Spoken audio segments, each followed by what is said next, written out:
si kama tulivyotakiwa jana. Baada ya kuachiwa tumeambiwa turudi Alhamisi saa 4 asubuhi. Kwa tutarudi Alhamisi saa 4 asubuhi. Kuna mambo kadhaa ambayo nataka kusema kwa niaba ya chama chetu. Mimi nimekuwa mahabusu ya polisi tangu tarehe 22 kwa siku 21 mfululizo. Kwa hiyo sikuwa najua kwa undani kilichojitokeza. Jana usiku nimepata nafasi ya kuona mambo mabaya sana yaliyojitokeza. Vijana wengi wameumizwa, wameuawa. Familia nyingi zimepoteza ndugu zao. Mali zimeharibika.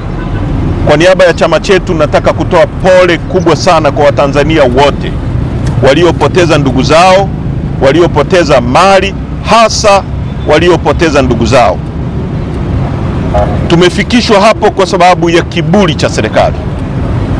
Tuliwaambia mapema kwamba kuna sababu ya kurudisha taifa pamoja, hawakufanya hivyo.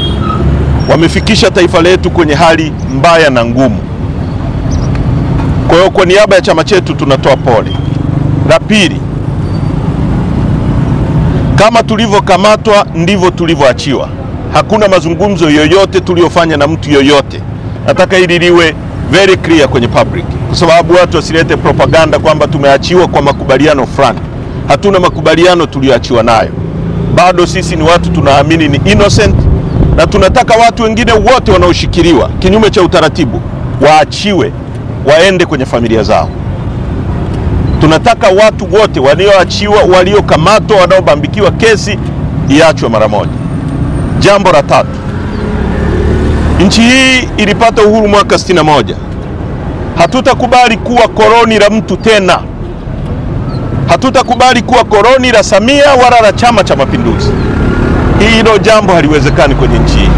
Hii ni nchi yetu sote, lazima tuheshimiane, ni nchi ya kidemokrasia na lazima watu wasikilizwe.